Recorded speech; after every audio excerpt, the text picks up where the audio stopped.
Hello and welcome to the two-man power trip of wrestling. I am your host, JP John Poz. With me today is a very special guest. He was a former ECW announcer, commentator, manager. Of course, you probably know him from his podcasts as well. He is the stud muffin. Well, Mr. Joel Gertner. Welcome in. How you doing today, sir? Hey, thank you, JP. Thanks for having me.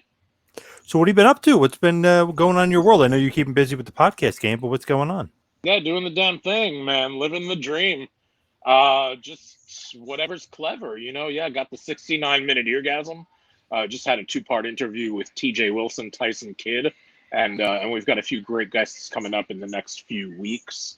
And also have a monthly podcast on ad-free shows, Patreon, with the Blue Meanie and Josh Chernoff called That Was Extreme, where we look back at an athlete or an event, some sort of theme, and we do that once a month. So we'll be actually having our Zoom that goes out to all of the top guys that have attained that level of ad-free shows. We'll be doing that tomorrow night for our July episode, and our July episode will drop tomorrow.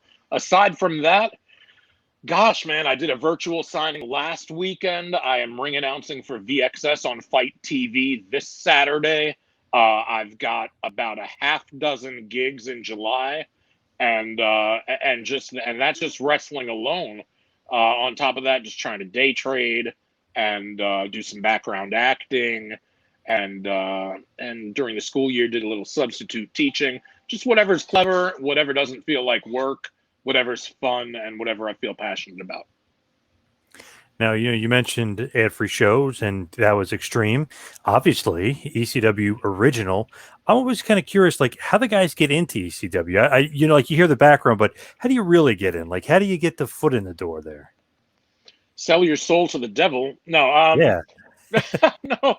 A lot of the guys were on the indies first. A lot of the guys, I was on the indies and doing gym shows, bootleg shows. But then again, I got in at right on my 20th birthday. So the 4 years when I had been in the business before ECW, I was a teenager. I was in high school and college. Some of the other guys who were in their earlier mid-20s, they got in after a few years of perhaps being trained by Johnny Rods and maybe going to the Caribbean, maybe a trip to Japan, and working the local indies, the New York, New Jersey area, working for like IWCCW and stuff like that. When you break in, were you trained as a wrestler at first, or never, or not really?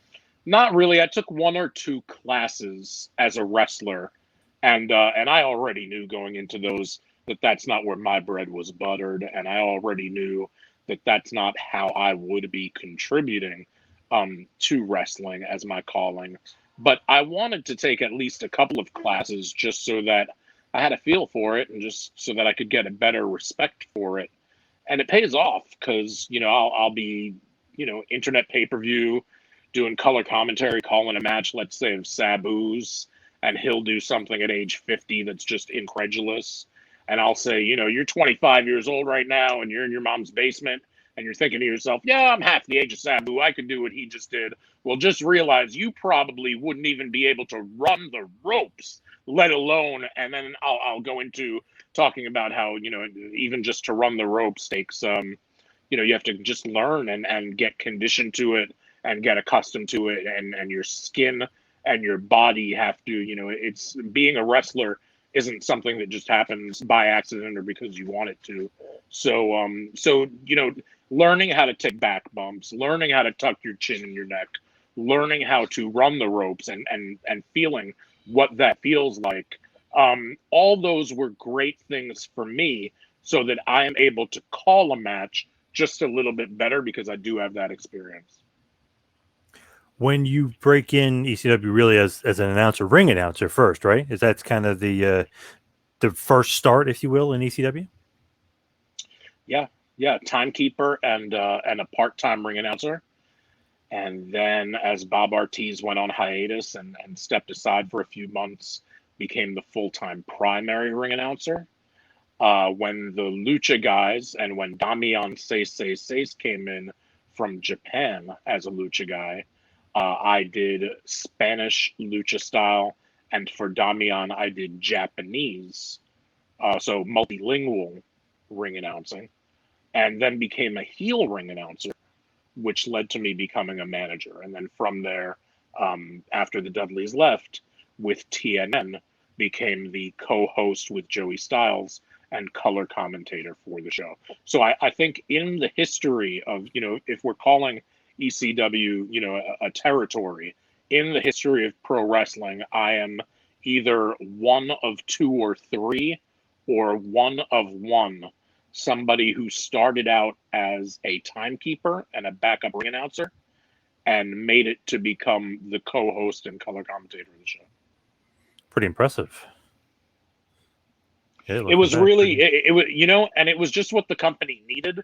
It was at the time, as it was happening, episodically and just chronologically and work in progress style, it really just was getting moved sideways. And I just kept auditioning. I kept treating every performance like it would be my first and last time through the curtain. And so it was these sideways moves that I was blessed enough to put my best foot forward and turn into promotions, so to speak. Who is like your boss technically? Is it like Todd Gordon or is it really Heyman when you first started? Yeah, you never. I mean, you're happy to be there, and you really don't ask too many questions. It seemed to be both of them on different levels and different aspects and different facets. It seemed to be both. I treated both like they were my boss because they certainly had that reverential kind of. They were in a position. I knew that they were the authority, and I knew that they were, who was to be answered to, and who was at the top of the chain. So it would be tough to tell you exactly. Paul was definitely in charge of the creative. Paul was definitely for TV, the executive producer. Todd was the founder, and Todd was a backer, and Todd was the one who brought Paul in. So, and then, you would get paychecks either before or after WWE involvement. Before or after, at both times, the paychecks said HHG Corporation. And we were always told that the HHG stood for Heyman, and Gordon. So Paul, his father, and Todd is what all of the boys understood HHG to stand for. So yeah, they were both our bosses.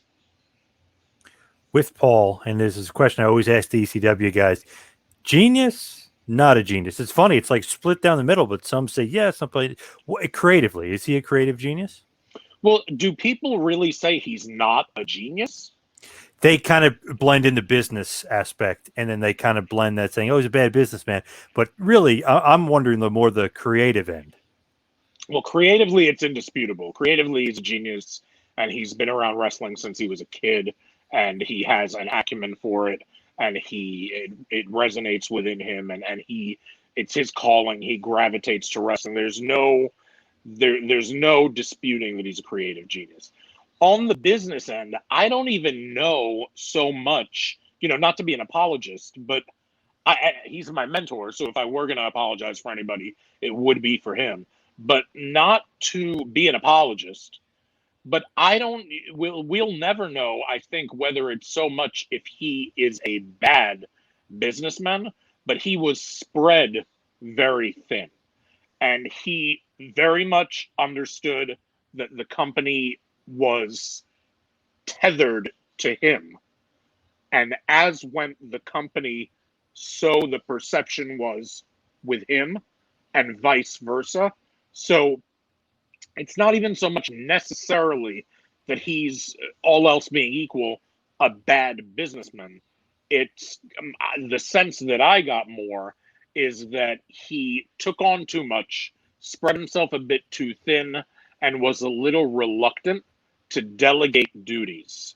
And maybe, therein kind of, lied to the rub when it came to some of the, shortcoming or the falling shy on the business end. We'll never know. If there were more hours in the day, if he had less to worry about, I mean, just what if? But as it was, and especially with the way the TV landscape wound up playing out, and especially because we had two other companies that had bigger war chests than us, better TV deals than us. It was just, we were blessed and we were cursed. But no, Paul Heyman absolutely positively is a wrestling genius. With that, I know a lot of the guys say too, like bad TV deal, bad pay-per-view deal, bad figure deal. It was almost like, oh, you had to get it. You needed pay-per-view, you needed TV, you needed the action figures, you need the video games, but there were bad deals business-wise, right? I mean, is that pretty much not the sum of it, but that's a lot to do with it. No, yeah, most of that checks out. And when it comes to TV, for sure. And when it comes to TV, it was a very kind of codependent's not the right word, but it was we needed TN. What was helping keep us alive was killing us. And that, to an outsider looking in, how can that be and how is that possible? But it really, really was that way. What was giving us a push was squeezing us. And then, TNN saw that they could maybe wrest WWE from USA, and we wound up being guinea pigs used to prove concept that wrestling would work on that station. And we really did wind up as kind of, the pioneers that got the arrows in our backs. It's funny learning now, years later, like how the pay-per-view companies work.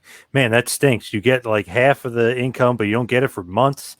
So it's like you could have a successful pay-per-view, but you wouldn't know it for 6 months or whatever it is. Just Right. that sucks. Right. Now, when you're Vince and you have the war chest, you can go ahead, invest the money. It takes 6 months to come in. As it's coming in, you also hold it for 6 months. You put it in a CD. And then 6 to 12 months after the pay-per-view, once you've gotten interest on all the money, you go ahead and pay out bonuses. We, on the other hand, we were the furthest thing from being able to have a few months to put the money into a CD. Instead, to get our money as upfront as possible, I think we'd utilize factoring companies where we would essentially take a lump sum payout early and let a money company come in and buy out our rights to our payouts that we'd get over the 6 months. And then instead of them coming to us, they'd go to those companies who bought them from us lump sum early on rights buyout, that kind of thing. So, yeah, we just, we didn't have the luxury of having the luxury. And when you're the number 3 company in a 3-company war, that's, not quite a desirable position to be in. And it's like just to think about the landscape then with the 3 big companies and how many people were watching wrestling and ECW flourishing, but obviously having to deal with the big 2 was definitely a problem. Was that in a certain aspect a good thing to be in, be that underdog role, because it kind of gets the big cult following going. Underdog, yeah. Paul at a Q&A said that we were happy to be Snapple in the Cola Wars. Yeah, it was being the underdog in and of itself wasn't bad. Being number 3, a legitimate number 3, looked at in certain respects where it comes to brand loyalty and halo effect, in many respects, a lot of people placed us above WCW and actually considered us number 2 to the World Wrestling Federation at the time. That wasn't the problem. The problem was, like I say, it's just, at the time, and it seems crazy now, and TV has changed and more people are watching on YouTube, and, there's Fight TV and IWG, there's all this different, but back then when it was more centered around TV and you needed a cable TV deal and that kind of thing, we were getting, comparatively to what AEW and NXT are getting now, 500,000, 700,000, we were getting 1 million viewers a week, and we were on Friday night from 8 to 9 p.m. when a lot of our 18 to 25-year-old high school and college kids that watched us wanted to be out of the house by 8:30, 9 o'clock on a Friday night. So we did well. Depending on the metric, we did well. It's just, again, at the time when you're up against Raw and you're up against Nitro, and we just we couldn't compete. If somebody could come along these days and be a strong number 3 or 2 to WWE and AEW, and if they could do even 700,000 viewers, now that things are getting back after COVID to the road, they would be a viable business depending on how they govern themselves. But with us, we had 1 million viewers every Friday. And again, just because of the way things were at the time, we just weren't able to make it work. That MSG 2 a.m. sometimes would fluctuate to 1, but that was almost the perfect time slot. Because you think about it, those guys, those college kids, they're done. They're home. They're looking for something to eat. Oh, let's watch some ECW and finish drinking for the night or whatever. It was almost that perfect time slot, if you think about it, in a weird way. It really was. And we were on late at night at about 2 a.m. in a lot of markets, I think in Boston as well. And we just a lot. That was pretty commonplace Friday or Saturday night, that late after midnight. And sometimes it would be on the RSN, the Regional Sports Network, like an MSG or a Sunshine. Sometime it would be on the Spanish language station, a UHF station that was selling paid time, anything like that. We really were the little engine that could, and just did whatever we needed to, man. We just did whatever we had to do and just scratched and clawed. When ECW is kind of rock and roll, like we're talking about the 90s here, when it starts to get rolling, what are you doing, like, besides? Because I know everyone says, like, okay, I had 3 jobs, or I didn't have official job titles. I'm doing this, and this. Like, what were you doing at that period? Because I know, obviously, what we see on TV, but you probably had 3 or 4 other roles.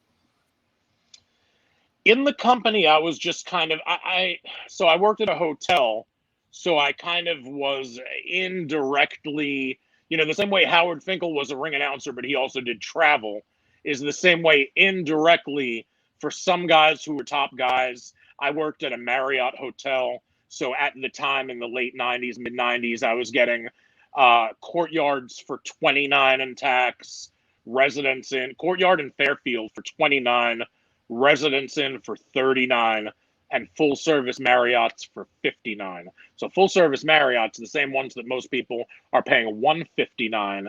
I had an employee rate and I was getting them for 59. So I booked a lot of hotels for guys. I did that. But when I first started as a ring announcer, I wrote for the program. I wrote an article called The Time of the Fall. Aside from just those couple of things, I really didn't have, and then, and I did do some mild production, just such as it was, not much in the TNN days when I was around the studio. But aside from stuff like that, that was it. It was mostly just performing and being talent. I worked at the hotel, and I did that. If we had a triple shot, if it was a Friday, Saturday, Sunday week, I worked at the hotel 4 days a week. If we had just Friday and Saturday, I worked at the hotel graveyard shift the other 5. So I think in the calendar year 1997, I want to say between the hotel and ECW, I worked 362 days that year, and I had 3 days off. Wow. Yeah. Hard worker. Jeez. You need a vacation. Yeah, man. We'd be at a Friday night house show. Like, I remember one time in New England, we were like match number 8 out of 9 or 7 out of 8. And it would be like match 5. And I'd have gotten dressed during like match 2 or 3. And I've got my neck brace that I was so used to wearing on. And I'd fall asleep. It would be Friday night at 9 o'clock, 9:30, 3 matches after I got dressed. 3 matches until we're going out through the curtain, and I'd be sitting in a chair backstage and not only asleep at 9 o'clock at night, but asleep with the neck brace and a bow tie around the neck brace, which, until you get used to it is not exactly, living your best life. But No, man. Yeah, it was fun, but I was young, dude. The whole ECW run for me was age 20 to 25. And so yeah, that's when you do it. Yeah, for sure. You mentioned Paul as your mentor before. How would that relationship go? Like, would he kind of teach you the ropes, or is it kind of one of those things where you're just watching and learning, or is he physically bringing you along as a protege? He taught me a lot. He listen, man, he put me opposite side of the screen from Rick Rude, point counterpoint. He gave me the nickname of quintessential stud muffin, which is an homage to the universal heartthrob Austin Idol, who he managed. Um, Gosh, I mean, he made me the co-host and the color commentator on his product when I was in my early 20s, just like in WCW, he was a color commentator in his early 20s.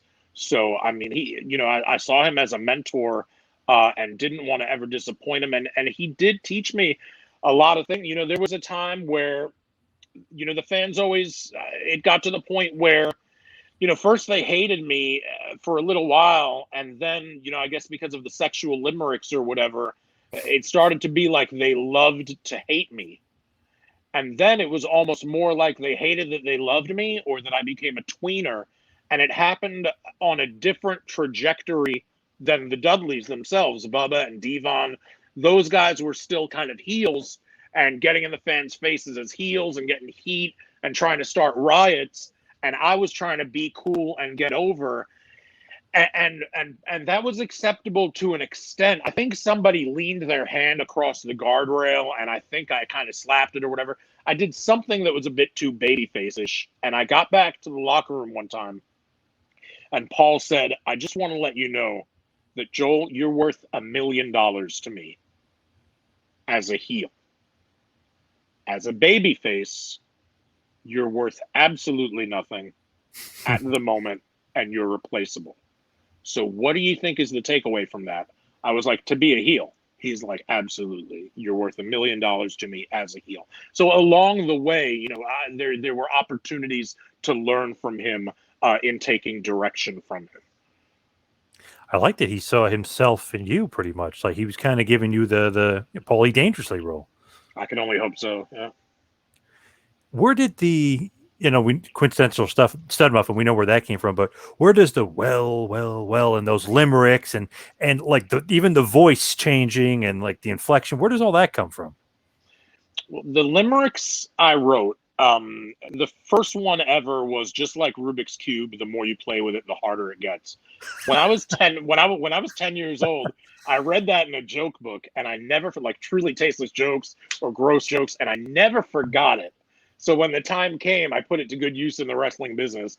99% of those limericks were written by me. But quintessential stud muffin was Paul's. Yep. And I'm pretty sure also was Paul's. He told me to use it the first time, thought it sounded villainish, thought it sounded heelish. Yeah, Paul's big into like Warner Brothers and cartoons and Bugs Bunny and stuff like that. So I know that it definitely came from him. And I think once it kind of got over the first time, or he liked the way it sounded or the reaction to it, he advised me to keep using it. And the sexual innuendos, is that all you, or is it him saying, "Oh, play it up a little bit"? He kept allowing me to play it up, and he would, they went from, as short and trite and concise as that Rubik's Cube one is. They got a lot. They, 4 stanzas of 4, and there was one that I had to memorize one time a half hour before the show.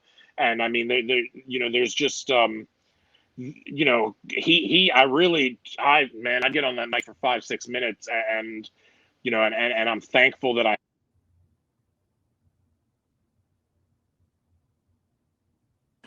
Yeah, we were all just blessed to have such input into our characters, and just it was such a family, man. It really just grew so organically, and so it was. I don't know. There's obviously never going to be anything like it again. with you having some freedom and stuff, and obviously the Dudley Boys have some freedom. You ever fear? You ever get a fear that you're going to get your ass kicked or anything like that, or you ever get a fear as far as some riots starting and things like that? No, not really, because between the Dudleys and Atlas Security, the short answer would be no. I always felt protected, whether it was Bubba or Devon or when Big Dick was out there with us. And then you've got Atlas Security, which is just, a bunch of guys that can take care of themselves. Maybe I should have worried, and I get asked the question a lot, but never really did in the moment. No. Very old school if you think about it, just as far as them not causing riots, but almost causing riots and causing craziness. Almost takes you back to like Mid-South, like Midnight Express days or something, where like really there's the crowd is going nuts. I mean, they absolutely hated you guys as far as when you were at the Dudleys. Yeah. Yeah, absolutely. And it was, I think of us as the last territory. We were a little bit, for WWE, we were developmental. Guys got sent like, we had Al Snow there and Brockus and Scorpio and guys that were kind of in between, about to get a gimmick change and stuff like that. So we were a bit developmental, and we were a bit kind of feeder system.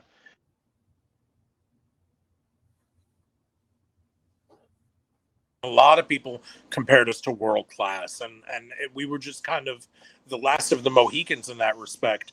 That again, we were just this kind of most of our shows happened on the east side of the country. Not we went to L.A. once, and aside from that, we never really got east of Iowa or Texas or whatever.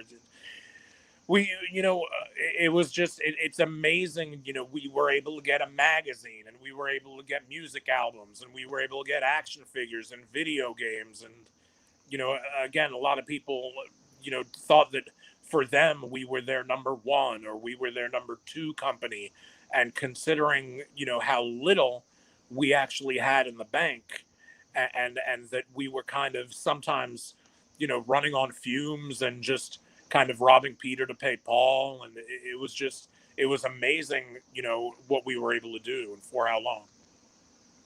Studley Dudley, also a pretty damn good nickname if you think about it, right? Is that your creation as well? I think I did call myself Studley Dudley, yeah. Pretty funny. Like, just obviously you got to be one of the Dudleys if you're going to manage the Dudley Boys. With the Duds, I mean, obviously, highly decorated team. What did you think about the pairing? Perfect. You're a heat magnet. They're like obviously two big tough Rumble guys. You think perfect match as far as like, okay, this wise ass trash talking guy is going to be backed up by these two guys. Yeah, absolutely. I thought it was different kinds of heat, and I thought it was kind of odd couple, fish out of water. One of these things is not like the other. And yeah, absolutely. I thought it was a really good pairing. What do you think about working with Joey Styles? Joey was great. Joey was really passionate. Joey was a hard worker, just a real professional. Had really, really great work ethic, and was really, really just kind of not a lot of people on that roster were quote unquote normal people. And I love, I don't care whether somebody's quote unquote normal or not. I don't care how crazy they are as long as they're cool. But Joey was kind of, he was very kind of straight laced and a family man, and had a business gig outside of ECW, and it was really cool to work with him. You think he was the perfect like yin to your yang, like the opposites attract kind of thing? Absolutely, yeah. He was a great straight man to play off of. Absolutely. You think he was not underrated, but almost to the fact where he wasn't as appreciated as an announcer? They always talk about great announcers. I mean, the guy carried a company, if you think about it, with his voice for 7-8 years. Yeah. Yeah, I think he deserves a lot more credit than he gets. I know for a lot of people, they'll say that he's their favorite wrestling announcer of all time. But he really did call a lot of shows all on his own, including that first pay-per-view, and should be commended for it. With him, was he easy to work with? Was he help you along? Like, was he somewhat of a mentor to you as well as far as commentating? We bounce stuff off of each other, yeah. I would say so. I definitely respected his opinion. He came up through the indies like I did. He was on a show that was on Sports Channel America, I think. I want to say the NAWA. I definitely, and he had worked for Pro Wrestling Illustrated. He was, I was kind of the baby in the locker room at the time. I think Juventud Guerrera, when he came along, he was a couple months younger than me. And then eventually Roadkill was maybe a year or 2 years younger than me. But back in 95, 96, when I was in, I was pretty much, kind of the baby. And so Joey had, a ton of ECW seniority and tenure over me, was a couple of years older, I think maybe a year or two earlier than me in the business. And yeah, I would bounce stuff off him all the time. Yeah. Because Shane Douglas do a show with him, and he was saying that, obviously he's been around forever, but Joey would help him through and do a little tap on his hand. Like, he'd have his hand here and he would just tap his hand saying like, okay, you're up or something. Like, he wanted to make sure he finished what he was saying. And then he wanted Shane to get in with a zinger or something. So he said Joey would do all this stuff no one would be able to see except for him, like a tap or like a nudge or like give him like a wink or something, give him like a cue almost, like very, very helpful, which is funny because like, Shane, you're a veteran. You know all this stuff. He's like, but Joey kind of led me along and carried me when I was doing commentary with him.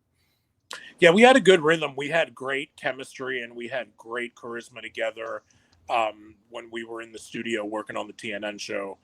Considering he had done it on his own for so many years prior to me coming in as his color guy, I think we did real well.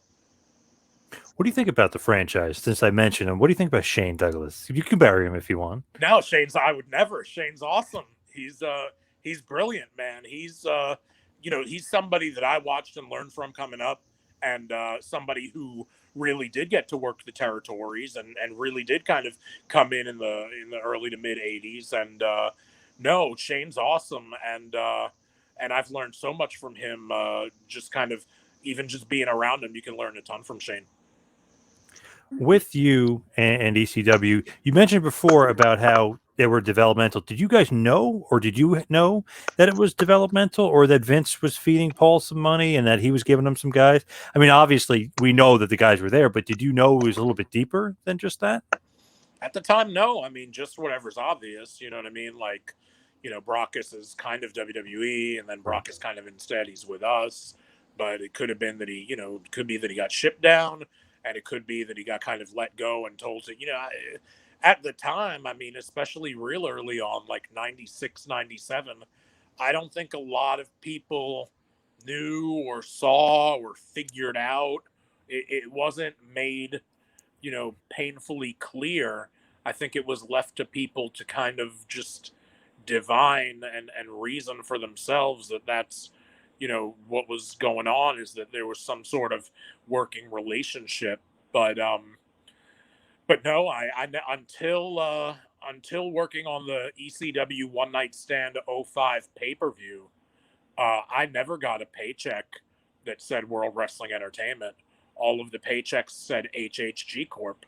So as far as I knew and as far as I was concerned, like we said at the outset, I answered to Paul. It's funny too because you would never know it because Heyman would rip Vince in WWF all the time. So it's like a ballsy thing. It's like, wait a second, you're getting why the hell are you ripping these guys? Shouldn't you be pumping them up? But he wanted to play right, that kind of underdog. You know what I mean? He couldn't give Vince a pat on the back on TV. Yeah, and that kept us going as something different, and that kept us going as a completely different brand, certainly different from how ECW was a number 3 brand, later on in 2006 or 2007 or whatever it was, but even if there was more of a link between WWE and us than the fans kind of knew, it never got played up on. And it was, it's kind of like, I guess Gap and Old Navy and Banana Republic, at least at a time, were all owned under the same corporate umbrella. But, if you didn't know, you didn't know, and you didn't care, and it didn't make a difference. And, and they were the last ones that were going to tell you. So Yeah. You've probably been asked this a million times, but that total elimination, which kind of led to the neck brace, that really kill you or what? I mean, Cronus and Saturn used to lay that in. Oof. not at the time. My body, now that I'm coming up on 46, my body doesn't love, I think, when I was half a lifetime ago, a lot of the manager bumps and finishes that I took. But back then, no, back then everything was just, it just was what it was. It was just another day at the office. I mean, and the boys are going out there and killing themselves for 25 minutes at a time. So for you to just take a bump is just, your contribution and you dropping a coin into the piggy bank, but no, I mean, it was, they're awesome. The eliminators were amazing. And it felt, I think there was a little bit of bruised cartilage. Like, I think there was a slight, bloody nose, far from any, far from a bad one. Just nothing really to, it just an hour or two later, it was as if it never happened. And it was just perfect. I mean, it looks like, it looks like a machine gun, but that's, a testament to just those guys are pros, and the production team did a really good job shooting it. Did you need that neck brace? No, no. And that's another thing that Paul bestowed upon me, and that's a tribute to Andy Kaufman. So, Yeah. a little bit of Andy Kaufman, a little bit of Austin Idol. I can't lose because, two of my favorite acts ever in professional wrestling are Andy Kaufman and Austin Idol. So, Man, those feuds. The Coffin one with Lawler is awesome, but the Idol Rich feud with Lawler might be the best. 87 feud of the year might be the best. That is so good. And Lawler technically loses the feud, which is nuts if you think about it. I know he comes back about a few months later and wins, but he loses the blow-off match. Or so we thought. So it's like, wow, what a feud. Just unpredictable. And of course, Paul is involved right in the middle of that feud, which is really, really cool. I mean, and that's, more testament to wrestling needed us, with the territories going and with it being the Monday Night Wars and just the big two, we were able to give fans in the mid to late 90s, we were able to keep giving them a little bit of Bill Watts, a little bit of Memphis, a little bit of Dallas, and wrestling needed that. For sure. What did you think? As you mentioned, you're $1 million as a heel, nothing as babyface. What did you think about when he turned you face? And you're like feuding with, I know we're moving ahead with Cyrus the Virus. I'd like to think I was always a tweener. I'd like to think, well, maybe not. Right? No, at certain points, I probably was full-fledged babyface. They put me with Christian York and Joey Matthews. Yep. So towards the end, I think, like 2000, 2001, I was a babyface. But starting out on TNN, I started out as, sticking in Joey's craw and being kind of a thorn in his side. So certainly until Cyrus comes on the scene and starts to represent the network, for the first few weeks of TNN, I'd like to think I was more of a tweener than a babyface. And yeah, I just, especially, when I, as I trended tweener and as time went on during the TNN run, it was interesting that Paul had, spoken to me and pulled me aside about that I wasn't worth anything as a babyface. And I guess that's the power of yet, I guess at that time, and he was right, I wasn't worth anything as a babyface yet. And then later on, things change, people change, and I would be. You versus Cyrus, Anarchy Rules, I believe. You guys had a little match. What do you think about getting in the ring and having a little bit of a, not a comedy match, but A novelty match. Yeah, novelty match. There you go, perfect. I was cool with it. I knew that it would be the shits. I knew that I'm not very physical. I'm not an athlete. I knew that it wouldn't be, a 5-star match. There are a lot of things I knew about it, but I was happy, and it was a great opportunity. Cyrus chopped me. Nothing against him. It wasn't unprofessional. It's just not used to taking chops, and he chopped me, and I didn't know. I thought I was going to have a heart attack. I mean, it's just a testament to, again, these guys going out there 20, 25, 30 minutes and just, you think about some of the more spectacular looking stuff and some of the more kind of impactful and the stuff that really, really looks like there's a lot of force and a lot of trauma and a lot of fire. And you never even think about, like we were talking about before, just, running those ropes for 20, 25 minutes and those cables, what it does to your back, and just taking a chop straight to the chest and just, it's just, I mean, it was unbelievable, that match. It was just, though, a testament to, it was a reinforcement of me knowing that that's not the kind of thing that's not where my, contribution would be best felt on a nightly basis. But it was fun. Crowd's into it. It's good to get in there and do it. Yep. Definitely a key. When ECW is closing down, and obviously 2001, they're going to go bankrupt and it's going to be gone. Are you there all the way until the end? Yeah. Yeah, the very end. Didn't want to leave. Conversation with Paul at one point in early 2001 was, tell me what I need to hear so I can stay. Yeah. What can you tell me so that it was along those lines. But I was there until the very end, that last January pay-per-view, right after New Year's in 01 from Manhattan. And I was there for that, and I was in the truck when they ran the billboard that said that the next pay-per-view that never happened would be Living Dangerously in March. I was there all the way through February or March or whatever it was, and then by March, April, Paul started out with WWE on TV and did WrestleMania that year. Were you in Pine Bluff at the last show? I wasn't. No, Arkansas, I didn't make that loop. I think both of those were house shows. And during the TNN days, I didn't do house shows really. I just did TV. So I wasn't in Pine Bluff. I wasn't in Poplar Bluff, I think was the other one that weekend. I wasn't there, no. I regret that. I wish I could have been there. I was going to say, what did you think? You think like, oh man, I know you don't think it's going to be the last show, but any regrets of just not making the last show, even though it's not really your fault, but just not being there? Would have been nice. Yeah, would have been nice. Would have been a cool moment to have. Were you shocked that it was closing? Like, was it one of those things where like, nah, Paul, he's done it before, he'll save us, and we'll be back? I thought that all through 2000, like in the last quarter of 2000, I did think that. And then at the January pay-per-view, I was in the truck and I saw the billboard for the March pay-per-view. And then I was leaving the truck to go back into the building, and Paul pulled me aside and he said, this week at the studio for production, you don't need to be there. We don't need you this week. There's going to be a little downtime. Wow. And that's what I kind of, that, because I mean, we were only getting every other check. I think we were getting paid every other check, or every other check was clearing.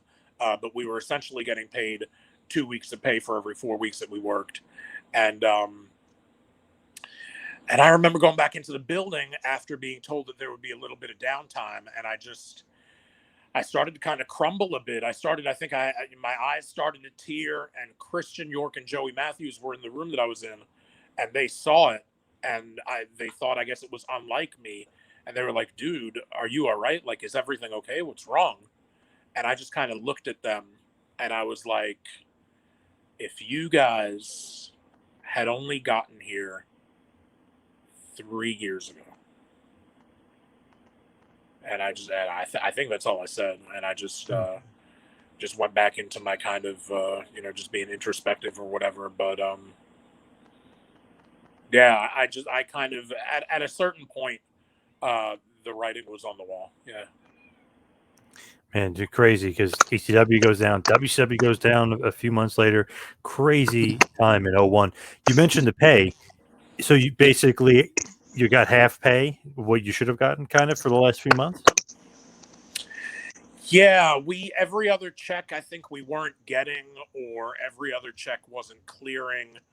But we were essentially getting half pay for the last at least 2 or 3 months. I don't remember it exactly. I just remember a handful of checks at least not ever coming through. Yeah, I think it was more than that. I think I think all told, at the end of the day, I think I was owed around, especially if you throw in because some of that hotel stuff went sideways. I think I was owed $25,000 in real life money, and didn't really. I mean, not to say I didn't care, but um, I didn't go to bankruptcy court over it.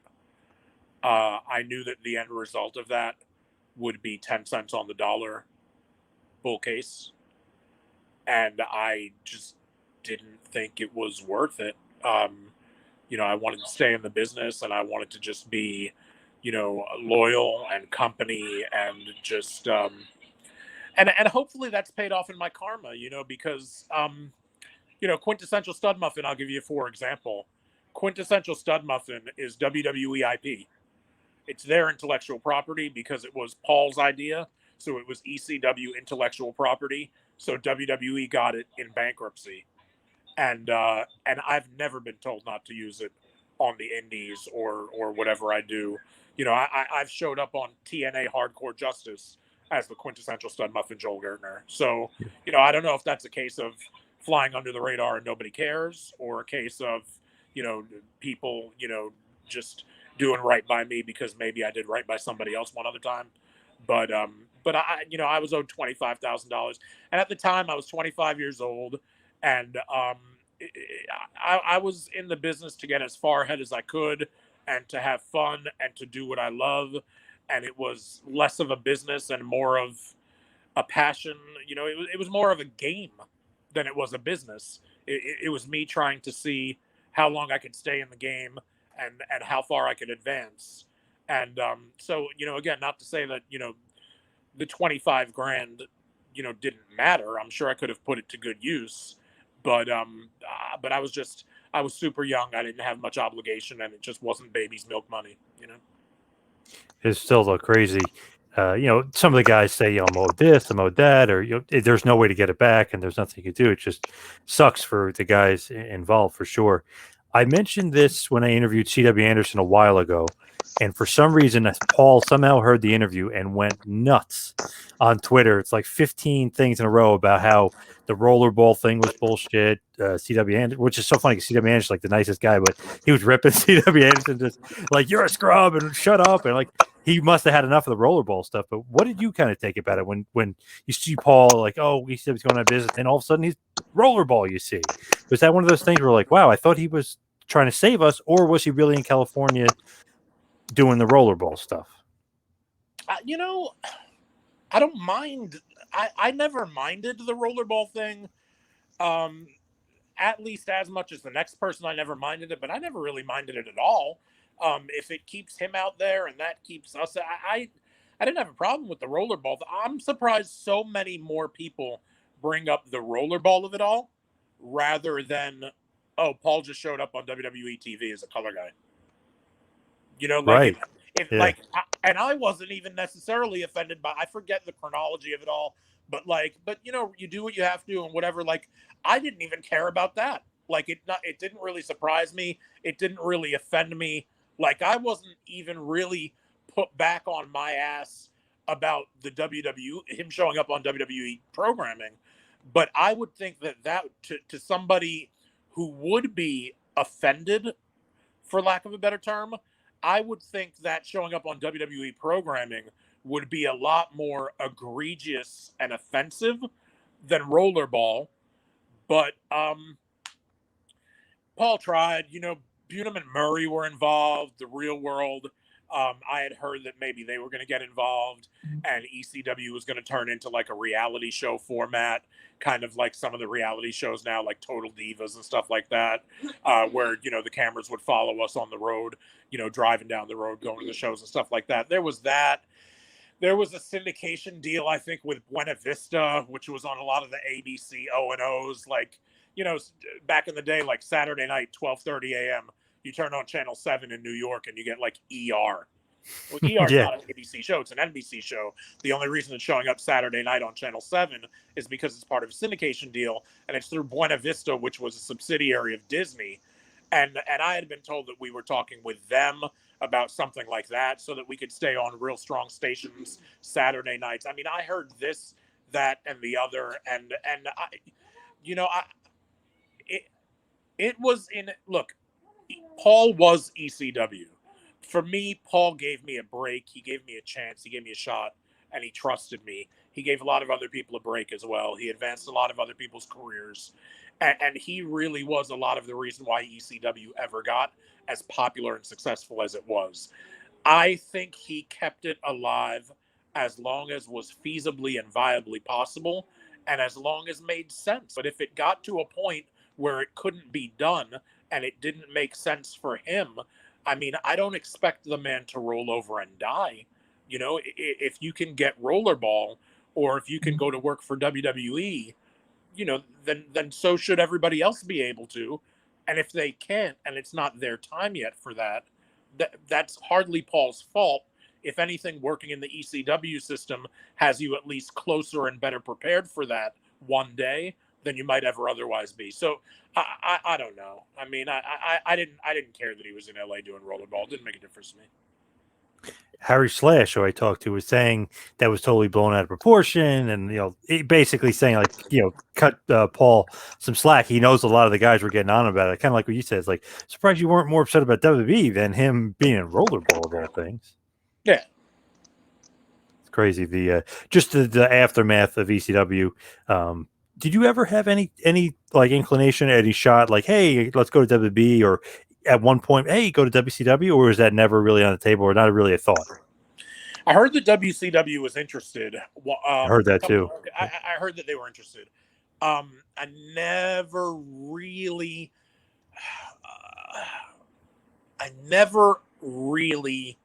got serious about reaching out to them. My time to do that would have been after I got my ECW release, which would have been February, March of 01. And as we talked about, a few weeks after that, by like March, April of 01, they're out of business. So I heard that in 01, they may have been interested, but in 01, they weren't in a position to start off new guys and be interested in much of anything, you know? WWE, before I ever had my ECW contract, I worked off contract for like 3 years, 3 years. Before I signed the contract, before I was ever presented one, I think I put a feeler out. I wound up on the phone with Terry Taylor. And he threw a price at me and said, how does that sound? And compared to what I was making at the time before getting a raise on a contract, the price that he quoted me sounded really nice. And I said, that sounds great, actually. He said, I think we're going to put you with Public Enemy. And I think a lot of us remember what happened with Public Enemy. If I was brought in with Public Enemy, would my run have been as short? Would I have been moved over to doing something else after they weren't there anymore? So, I had that conversation with Terry Taylor, but really, I was super loyal. I was just, I kept getting moved up, and I kept being a big fish, and I was a young dude, and Paul was my mentor, and there was never any reason really to leave. So when TNN came into the picture, and when I was offered the contract, and the Dudleys were leaving, and they're talking to me, and they're telling me they're going, and I don't know whether they're feeling me out to see if I want to go with them, or whether they're just somehow, some reason telling me not to sign, or I don't know, but they left. And if they ever were looking for me to either find a way, or, they left, and it was their time to do that. And I wasn't sure it was for me. And I thought that if it was meant for me to be in WWE, it would happen one day. So and then right as they're leaving, we get TNN, and Paul tells me that I'll be the co-host and the color commentator. April 30th, I think it was, of 99, I signed a deal. And so, yeah, it's amazing, but everything just kind of timed out in a certain way. As we head for the finish, as we hit the wind down button, I got to ask you this because I know you know your thing about stocks. What's a good stock right now? What are we buying? What are we selling? What are we trading? I hope I'm not too late with it because it's been doing really well for the last 6-12 months. So I hope that's not, an indicator that it's not going to do as well for the next 6-12 months. But I haven't been, I've been in a lot of communications, media, tech, really a lot of streaming. I'm in like the top 5 streaming companies: Apple, Amazon, Netflix, Disney. I'm in stuff like that. But just last week, I got into Skechers. Their ticker symbol is SKX. They've been doing really well. And in the last day or two, I'm up 1.5% or 2% on them, up from 49 to about 50. So I'm pretty long on Skechers. But again, I've been long on Apple since 2010, since right around the time that they announced that they were going to do a brand new form factor, which was essentially the iPad that wasn't even named yet at the time. I think they were going back and forth between the iPad and the iSlate. But I've been in since then, about 10 and a half years, 11 and a half years. And Amazon, Netflix, Comcast, just got back into Disney. I bought a Leap for Disney earlier this week, and it's doing well. There's some gold-backed crypto, AABB and DSCR. So Asia Broadband and Discover Metals, gold-backed crypto. So you're getting like 1/10 of a gram. It's based on the price of gold at 1/10 of a gram, and it's a way to have a gold token that your crypto is backed by these gold miners, and it's their gold. So I think that's an interesting idea because gold may be going up here in the States. It's a good hedge against the economy, but it's also always powerful in different cultures like China and India. So that's some of the stuff that I'm looking at right now. Nice. I was lucky to really 2 stocks that I had years ago. I had Walgreens, but I bought it cheap, and they were up to 100 something at one point. Now, obviously, down back to like 50. But I had sold it. I made a nice little chunk of change. Then I had WWE stock. I bought it for 11. They were almost at 100. I'm like, oh, I only had like 5 shares, 6 shares, something like that. But I'm getting rid of this. There's no way in hell it's staying at $100. Like, yeah. So I made 2 stocks that I made a pretty penny. But I know nothing about stocks other than I always check to see where certain, like I do some side business with Lowe's. I always want to see where Lowe's is. Oh, well, I'll check Home Depot, and check out different things that CVS. I'm always interested what they're up to. So different. I remember when WWE was at 11. I remember in 2013 begging people to buy WWE at 11. Yeah. Crazy. And now what are they, 60, 61 or 59? 60, something like that? Yeah. Back in the high 50s or 60. Yeah. Crazy. Wrestling stock, crazy. But they're not a wrestling company. They're a media company, whatever Vince says, right? They are whatever they say they are. Yep. So for you, what else you got going on? I know we talked about the 2 podcasts, but give us a little rundown of what else we're going to see from the podcasts. We've got some. I hate to say what guests are coming up because then on the outside chance that they wind up canceling. But we've got 3 great guests, one better than the next. Nobody's better than the next, but I mean, just huge names. More important to me, doesn't matter the name. It's about compelling stories to tell. And the 3 guests that I have lined up next, I think are going to tell some unbelievable stories and anecdotes, and I can't wait to have them on. That Was Extreme drops tomorrow, and our Zoom is going to be tomorrow. And that's about it, man. I've got a YouTube channel, Joel Gertner, where I do everything but wrestling. So cooking, unboxing, scratch off lottery, auctions, stuff like that. My Twitter is Studmuffin Says. My Instagram is Quintessential Studmuffin. You can get a cameo from me at Cameo. You can buy t-shirts at Pro Wrestling Tees. And I'll be ring announcing VXS Wrestling this Saturday night on Fight TV. Just got a ton of stuff coming up, man. Yeah, love it. Keeping busy. Damn, that cameo sounds like a great idea. Well. I mean, you probably have some awesome limericks and some good sexual innuendos for that. I try my best. Awesome stuff. Well, Joel, thank you so much for all the time. I just want to say appreciate it. And you still have that neck brace. Do you still have it? I do. At a virtual signing this past weekend, I sold a neck brace, Oh. but it was that one was going to start putting itself on pretty soon. I've been wearing it for the better part of a year. So when I get to VXS, I'll be on a new neck brace for the second half of 2021. But yeah, still have the neck brace. Still after all these years. Blessed, man, blessed. Awesome stuff, Joel. Thank you so much. I appreciate all the time tonight. Thank you, John. Thank you.